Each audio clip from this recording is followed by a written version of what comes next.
ನಮಸ್ಕಾರ friends. ISO TS 16949ಗೂ IATF 16949 ಇರುವ ಈ ಬೇಸಿಕ್ ವ್ಯತ್ಯಾಸ ನೀವು ತಿಳ್ಕೊಂಡಿರಲೇಬೇಕು. ಥರ್ಡ್ ಪಾರ್ಟಿಯಿಂದ ವರ್ಷಕ್ಕೊಂದ್ಸಲ ಸರ್ವೆಲೆನ್ಸ್ ಆಡಿಟ್ ಮಾಡ್ತಾರೆ. ಆಡಿಟರ್ ಬಂದು ನಿಮ್ಮ ಹತ್ರ ಕೇಳಬಹುದು, ಏನಪ್ಪ ವ್ಯತ್ಯಾಸ, ಮುಂಚೆ ISO TS ಅಂತ ಇತ್ತು, ಈಗ IATF ಅಂತ ಮಾಡಿದ್ದಾರೆ, ಏನ್ ಚೇಂಜಸ್ ಆಗಿದೆ ನಿಂಗೆ ಗೊತ್ತಿದ್ಯಾ? ನೀವು ಗೊತ್ತಿಲ್ಲ ಅಂತ ಹೇಳಿದ್ರೆ ನೆಕ್ಸ್ಟ್ ಟಾಪ್ ಮ್ಯಾನೇಜ್ಮೆಂಟ್ ಅವ್ರು ಕೇಳ್ತಾರೆ, ನೋಡ್ರಿ ನಿಮ್ಮ ಬಾಟಮ್ ಲೆವೆಲ್ ಪರ್ಸನ್ ಒಬ್ರಿಗೂ ಗೊತ್ತಿಲ್ಲ, ಈ ಸರ್ಟಿಫಿಕೇಶನ್ ಅಪ್ಗ್ರೇಡ್ ಆಗಿರೋದು ಏನ್ ಚೇಂಜಸ್ ಆಗಿದೆ ಅಂತ ಗೊತ್ತಿಲ್ಲ. ಯಾಕೆ ಗೊತ್ತಿಲ್ಲ? ನೀವು ಯಾಕೆ ಹೇಳಿಲ್ಲ? ನಿಮ್ ಸೂಪರ್ವೈಸರ್ ಗೊತ್ತಿಲ್ಲ, ಇಂಜಿನಿಯರ್ಸ್ ಗೊತ್ತಿಲ್ಲ, ಹಾಗಾದ್ರೆ ಇಲ್ಲಿ ಕೆಳಗಡೆ ಮಾಡೋ ಕೆಲಸ ಮಾಡುವಂತ ಇನ್ಸ್ಪೆಕ್ಟರ್ ಗೊತ್ತಿಲ್ಲ, ಯಾರು ಗೊತ್ತಿಲ್ಲ, ಯಾಕೆ ನೀವು ಇದನ್ನ ಅವೇರ್ನೆಸ್ ಟ್ರೈನಿಂಗ್ ಕೊಟ್ಟಿಲ್ಲ? ಈ ಕ್ವಶನ್ ಬಂದೇ ಬರುತ್ತೆ. ಇಂಟರ್ನಲ್ ಆಡಿಟರ್ ನೀವು ಕೇಳ್ಬೋದು. ನೀವು ಈ ಬೇಸಿಕ್ ಇನ್ಫಾರ್ಮೇಶನ್ ಕೊಟ್ಟಾಗ ಅವ್ರು ಏನ್ ಮಾಡ್ತಾರೆ, ಓಕೆ ಅವೇರ್ನೆಸ್ ಇದೆ, ಆಗ ಅವ್ನಿಗೆ ಭರವಸೆ ಬರುತ್ತೆ, ಈ ಏನ್ ಚೇಂಜಸ್ ಆಗಿದ್ರ ಬಗ್ಗೆ ನಾಲೆಜ್ ಇದೆ. ಇನ್ ಡೆಪ್ತ್ ಬೇಕಾಗಿಲ್ಲ, ಇನ್ ಡೆಪ್ತ್ ತುಂಬಾ ಇದೆ, ಕ್ಲಾಸಸ್ ಇದೆ, ತುಂಬಾ ಕ್ಲಾಸಸ್ ಚೇಂಜ್ ಆಗಿದೆ, ಅದೆಲ್ಲ ಹೇಳಕ್ ಆಗಲ್ಲ, ಯಾರು ಆಗಲ್ಲ. ಅದು ಅಷ್ಟು ಎಕ್ಸ್ಪರ್ಟ್ 10-15 ವರ್ಷ ಎಕ್ಸ್ಪರ್ಟ್ ಆದವನು ಅವ್ನು ಅದನ್ನ ಮೈಂಡ್ ಅಲ್ಲಿ ಆ ಕ್ಲಾಸ್ ಅಲ್ಲಿ ಇಟ್ಕೊಳ್ಳೋದು ಅಷ್ಟು ಈಸಿ ಇಲ್ಲ. ಓಕೆ, ಬೇಸಿಕ್ಸ್ ಹೇಳ್ಬಿಡೋಣ. ಓಕೆ, ಹಾಗಾದ್ರೆ ನೆಕ್ಸ್ಟ್ ಸ್ಲೈಡ್ ಹೋಗೋಣ. ನಮಸ್ಕಾರ ಫ್ರೆಂಡ್ಸ್, ನನ್ನ ಹೆಸರು Ranjan Kumar. Welcome to quality is trust learn with Ranjan ಚಾನಲ್ಗೆ.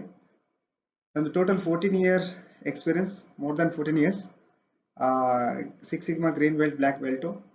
ಎಸ್ಪೆಷಲಿ ನಾನು 10 ವರ್ಷ ಒಂದು ಜಪಾನೀಸ್ ಕಂಪನಿಯಲ್ಲಿ ಜಪಾನೀಸ್ ಒಂದು ಕೆಲಸ ಮಾಡೋದ್ರಿಂದ ನನಗೆ ತಿಳಿದಿರುವ ನಾಲೆಜ್ ನಾನು ಶೇರ್ ಮಾಡೋಕ್ಕೆ ಇಷ್ಟಪಡ್ತೀನಿ. ಇದು ಎಲ್ರಿಗೂ ಹೆಲ್ಪ್ ಆಗ್ಬೋದು ಅಂತ ನಂದು ಒಂದು opinion. Safety first, quality must, ನಮ್ಗೆ ಫೋಕಸ್ ಆಗಿರಬೇಕು. ನೆಕ್ಸ್ಟ್ ಒಂದು ಕ್ವಶನ್ ಬರುತ್ತೆ, ಇದು ಎಲ್ಲಾ ಡಿಪಾರ್ಟ್ಮೆಂಟ್ ಅವ್ರಿಗೆ ಗೊತ್ತಿರ್ಬೇಕಾ? ಹೌದು, ನಂದು ಆನ್ಸರ್ ಹೌದು, ಎಲ್ಲಾ ಡಿಪಾರ್ಟ್ಮೆಂಟ್ ಅವರು ಗೊತ್ತಿರ್ಬೇಕು. ಓಕೆನಾ? ಯಾಕಂತ ಹೇಳಿದ್ರೆ IATF ಸರ್ಟಿಫೈಡ್ ಕಂಪನಿ ಆದ್ರೆ ಎಲ್ಲಾ ಡಿಪಾರ್ಟ್ಮೆಂಟು ಕವರ್ ಆಗಿರುತ್ತೆ. ಓಕೆನಾ? ಆಡಿಟರ್ ಒಬ್ರನ್ನೇ ಫೋಕಸ್ ಮಾಡಲ್ಲ, ಕ್ವಾಲಿಟಿನೇ ಬಂದು ಆಡಿಟ್ ಮಾಡಲ್ಲ, ಪ್ರೊಡಕ್ಷನ್ ಮಾಡ್ತಾರೆ, ಎಲ್ಲ ಪರ್ಚೇಸ್ ಡಿಪಾರ್ಟ್ಮೆಂಟ್ ಮಾಡ್ತಾರೆ. ಕೆಲಸ ಏನಾಗುತ್ತೆ, ಸಮ್ ಡಿಪಾರ್ಟ್ಮೆಂಟ್ ಅಲ್ಲಿ ಇಂಟರ್ನಲ್ ಆಡಿಟ್ ಆಗಿರ್ತಾರೆ, ಅವ್ರು ಇನ್ನೊಂದು ಡಿಪಾರ್ಟ್ಮೆಂಟ್ ಆಡಿಟ್ ಮಾಡೋ, ಅವ್ರಿಗೂ ಇದ್ರ ಬಗ್ಗೆ ನಾಲೆಜ್ ಇರಬೇಕು. ಸೊ ಈಗ ಒಂದು ಫಸ್ಟ್ ಬೇಸಿಕ್ ವ್ಯತ್ಯಾಸ ತಿಳ್ಕೊಳ್ಳೋಣ. ISO TS 16949ಗೂ IATF 16949 ಇರುವಂತ ಈ ಬೇಸಿಕ್ ಫಸ್ಟ್ ವ್ಯತ್ಯಾಸ ಏನಂತ ಹೇಳಿದ್ರೆ, ISO TS 16949 ಅಲ್ಲಿ 8 ಕ್ಲಾಸಸ್ ಇತ್ತು, ನೆನ್ಪಿಟ್ಕೊಳ್ಳಿ, ಸಿಂಪಲ್ 8. ಓಕೆನಾ? ಅದೇ IATF 16949 ಬರುವಾಗ ಸ್ವಲ್ಪ ಅಪ್ಗ್ರೇಡ್ ಆಗಿದೆ, 10 ಕ್ಲಾಸಸ್ ಆಗಿದೆ, ಮೇನ್ ಕ್ಲಾಸಸ್ ಇದೆ. ಓಕೆನಾ? ಅದ್ರೊಳಗೆ ಸಬ್ ಕ್ಲಾಸಸ್ ಇದೆ. ಸಬ್ ಕ್ಲಾಸಸ್ ಈಗ ನಾನು ಎಕ್ಸಾಂಪಲ್ ಹೇಳಿದ್ರೆ, ಮುಂಚೆ ಈಗ ಅದರಲ್ಲಿ 96 ಸಬ್ ಕ್ಲಾಸಸ್, 128 96 ಸಬ್ ಕ್ಲಾಸಸ್ ಮಾಡಿಫೈ ಆಗಿದೆ, ನ್ಯೂ ಆಗಿದೆ. ಅದನ್ನ ನೆನಪಿಗೆ ಇಡಕ್ಕೆ ಅಷ್ಟು ಈಸಿ ಇಲ್ಲ, ಪರವಾಗಿಲ್ಲ, ಒಂದು ಬೇಸಿಕ್ ನಿಮ್ಗೆ ಒಂದು ಇನ್ಫಾರ್ಮೇಶನ್ ಇದ್ರೆ ಅದು ಬೆಸ್ಟ್. ಓಕೆನಾ? ಇಲ್ಲಿ 96 out of 128 sub classes are new are modified IATF ಅಲ್ಲಿ. ಓಕೆನಾ? ಇಲ್ಲಿ ಸಿಂಪಲ್ ಆಗಿ ಹೇಳಿದ್ರೆ ಮುಂಚೆ 8 ಮೇಜರ್ ಕ್ಲಾಸಸ್ ಇದೆ, 10 ಮೇಜರ್ ಕ್ಲಾಸಸ್ ಆಗಿದೆ, ಅಷ್ಟೇ ಹೇಳಿದ್ರು ಓಕೆ. ಆದ್ರೆ ಇದು ನಿಮ್ಮ ಪ್ರೆಸೆಂಟ್ ಜಾಬ್ ಅಲ್ಲಿ ಸ್ವಲ್ಪ ಇಂಪ್ಯಾಕ್ಟ್ ಆಗುತ್ತೆ, ಸ್ವಲ್ಪ ಅಪ್ಗ್ರೇಡ್ ಆಗಿರುತ್ತೆ, ಕೆಲವು ರಿಕ್ವೈರ್ಮೆಂಟ್ ಜಾಸ್ತಿ ಇರುತ್ತೆ. ಓಕೆನಾ ಫ್ರೆಂಡ್ಸ್? ಇದನ್ನ ಮೈಂಡ್ ಅಲ್ಲಿ ಇಟ್ಕೊಳ್ಳಿ. ನೆಕ್ಸ್ಟ್ ವ್ಯತ್ಯಾಸ ಏನಂತ ಹೇಳಿದ್ರೆ, ISO TS 16949 ಅದಕ್ಕೆ ರೆಫರೆನ್ಸ್ ಬಂದು ISO 9001 2008. ಇಲ್ಲಿ ನೋಡಿ 2008 ಏನಿದೆ ಕಾಣ್ತಾ ಇದೆಯಲ್ಲ, ಇದು ಬೆಂಚ್ ಮಾರ್ಕ್ ಹಾಕಿತ್ತು, ರೆಫರೆನ್ಸ್ ಇತ್ತು. ಓಕೆನಾ? IATF 16949 ಬಂದಾಗ ಅದು ಅಪ್ಗ್ರೇಡ್ ಆಗಿದೆ, ISO 9001 2015. ಇಲ್ಲಿ ನೆನಪಿಗೆ ಇಟ್ಟುಕೊಳ್ಳಬೇಕಾಗಿರುವಂತ ವಿಚಾರ 2008 and 2015 ಅಷ್ಟೇ. ಓಕೆನಾ? IATF ಈಗ ಅಪ್ಗ್ರೇಡೆಡ್ ವರ್ಷನ್ ಇಂದ ರೆಫರ್ ಮಾಡ್ಕೊಂಡು ಹೋಗ್ತಾ ಇದೆ. ಓಕೆ, ಯಾರಾದ್ರು ಕೇಳಿದ್ರೆ ISO 9001 2015 ರೆಫರ್ ಮಾಡಬೇಕು, ಸ್ಟ್ಯಾಂಡರ್ಡ್. ಓಕೆನಾ? ಆ ಸ್ಟ್ಯಾಂಡರ್ಡ್ ನ ನೀವು ರೆಫರ್ ಮಾಡಬೇಕು. IATF 16949ಗೆ ಆಡಿಟ್ ಮಾಡ್ತಾ ಇರುವಾಗ. ಇನ್ನೊಂದು ವ್ಯತ್ಯಾಸ, ಈ ವ್ಯತ್ಯಾಸನ ನೀವು ಹೇಳಿದ್ರು ಅವ್ರು ನಿಮ್ಗೆ ಓಕೆ ಬೇಸ್, ಓಕೆ ಎಷ್ಟು ನಾಲೆಜ್ ಇದೆಯಲ್ಲ ಸಾಕು ಅಂತ ಹೇಳ್ತಾರೆ. ISO TS 16949 ಅಲ್ಲಿ ಮುಂಚೆ ಏನ್ ಮಾಡ್ತಿದ್ರು, ಒಂದೇ ಮ್ಯಾನುವಲ್ ಅಲ್ಲಿ ಕ್ಲಬ್ ಮಾಡಿದ್ರು. ISO TS ನ ಒಂದೇ ಮ್ಯಾನುವಲ್, ಒಂದೇ ಬುಕ್ ತಗೊಂಡ್ರೆ ಅದರಲ್ಲಿ ISO ಇತ್ತು, TS ಇತ್ತು, ಅವ್ರು ಸಪರೇಟ್ ಬುಕ್ ನ ನೋಡ್ಕೊಂಡು ಚೆಕ್ ಮಾಡುವ ಅಗತ್ಯ ಇರಲಿಲ್ಲ. ಈಗ ಏನ್ ಮಾಡಿದ್ದಾರೆ, IATF 16949 ಬಂದಾಗ ISO 9001 2015 ಒಂದು ಮ್ಯಾನುವಲ್ ಇಟ್ಕೋಬೇಕು. ಆ ಕಡೆಯಿಂದ IATF ಮ್ಯಾನುವಲ್ ಇಟ್ಕೊಂಡು ನೋಡ್ಬೇಕು. IATF ಇದ್ರಲ್ಲಿ ಹಾಕಿರ್ತಾರೆ ರೆಫರ್ ಮಾಡಿ ISO 9001 2015 ಸ್ಟ್ಯಾಂಡರ್ಡ್ ರೆಫರ್ ಮಾಡಿ ಅಂತ ಹೇಳಿದ್ಮೇಲೆ ನೀವು ಈ ಬುಕ್ ನ ತಗೋಬೇಕು, ಇದ್ರಲ್ಲಿ ನೋಡ್ಬೇಕು ಏನಲ್ಲಪ್ಪ ರಿಕ್ವೈರ್ಮೆಂಟ್ ಕೊಟ್ಟಿದ್ದಾರೆ, ಅದು ಫುಲ್ಫಿಲ್ ಆಗಿದೆ ಇಲ್ವಾ ಅಂತ. ಸೊ ಇದೊಂದು ಚೇಂಜಸ್ ಇದೆ. ಸೊ ಅರ್ಥ ಮಾಡ್ಕೊಳ್ಳಿ, ಸಿಂಪಲ್ ಆಗಿದೆ. ಮುಂಚೆ ಒಂದೇ ಸ್ಟ್ಯಾಂಡರ್ಡ್ ಕ್ಲಬ್ ಆಗಿತ್ತು, ಈಗ ಸಪರೇಟ್ ಮ್ಯಾನುವಲ್ ನಾವು ರೆಫರ್ ಮಾಡಬೇಕಾಗುತ್ತೆ. ಓಕೆ ಫ್ರೆಂಡ್ಸ್, ಇದೇ ಸಿಂಪಲ್, ಏನಿಲ್ಲ. ನೀವು ಇಷ್ಟು ಮೂರು ಒಂದು ಬೇಸಿಕ್ ಇನ್ಫಾರ್ಮೇಶನ್ ಕೊಟ್ರೆ ಅವ್ರು ಜಡ್ಜ್ ಮಾಡ್ತಾರೆ, ಇವ್ರಿಗೆ ಓಕೆ ಬೇಸಿಕ್ ಅವೇರ್ನೆಸ್ ಇದೆ ಸಾಕು. ಇನ್ ಇಂಡೆಪ್ತ್ ಅವ್ರಿಗೆ ಆಡಿಟ್ ಮಾಡುವಾಗನೇ ಅವ್ರಿಗೆ ಕನ್ಸರ್ನ್ ಡಿಪಾರ್ಟ್ಮೆಂಟ್ಗೆ ಯಾವುದು ಕ್ಲಾಸಸ್ ಅಪ್ಲಿಕೇಬಲ್ ಆಗುತ್ತೆ ಅದನ್ನ ನಾವು ಆಡಿಟ್ ಮಾಡ್ತೀವಿ. ಅದ್ರ ಬೇಸಿಕ್ ಇನ್ಫಾರ್ಮೇಶನ್ ಕಂಪನಿಯಲ್ಲಿ ಎಲ್ಲರೂ ಗೊತ್ತಿದ್ರೆ okay, is customer also happy, auditor also happy. ಓಕೆನಾ? ಇನ್ನೊಂದ್ಸಲ ರಿಫ್ರೆಶ್ ಮಾಡೋಣ.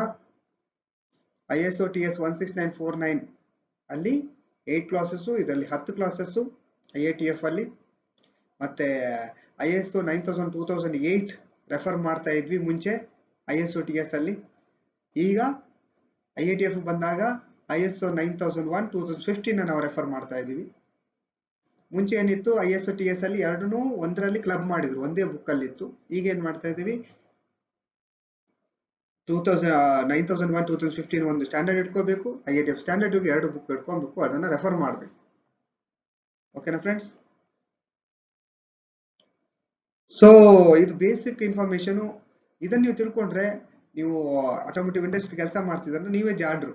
ಯಾಕಂದ್ರೆ ನೀವು ಬೇರೆಯವ್ರ ಹೊರಗಡೆ ಯಾರಾದ್ರೂ ಕೇಳಿದ್ರು ನೀವು ಆನ್ಸರ್ ಕೊಟ್ಟಾಗ ಏನಪ್ಪ ಇವನು ಈ ಲೆವೆಲ್ ಅಲ್ಲಿ ಇದ್ದವನು ಇಷ್ಟು ನಾಲೆಜ್ ಅಲ್ಲಿ ಇದ್ದಾನೆ, ಪರವಾಗಿಲ್ಲ, ಗ್ರೇಟು ಅಂತ ಹೇಳ್ತಾರೆ. ಓಕೆನಾ? ಈಗ ನೆಕ್ಸ್ಟ್ ವಿಡಿಯೋ ಏನಂತ ಹೇಳಿದ್ರೆ, ಆಪರೇಟರ್ ಇಂದ CO ಆಗಿರ್ಬೋದು, MD ಆಗಿರ್ಬೋದು, IATF 16949 ಗೋಲ್ಸ್ ಗೊತ್ತಿರಲೇಬೇಕು. ಈ ಗೋಲ್ಸ್ ಗೊತ್ತಿದ್ರೆ ಏನಾಗುತ್ತೆ ಎಲ್ಲಾನು ನಾನು ಆ ವಿಡಿಯೋದಲ್ಲಿ ಹೇಳಿದ್ದೀನಿ.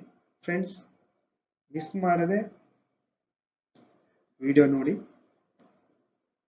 ಮತ್ತೆ ಇದನ್ನ ನಿಮ್ಮ ಕೊಲೀಗ್ಸ್ ಆಗಿರ್ಬೋದು, ನೀವು ಜಾಯ್ನಿ ಆಗಿರ್ತೀರ ಅವ್ರಿಗೆ ಶೇರ್ ಮಾಡಿ, ಆಪರೇಟರ್ ಮಾಡಿ.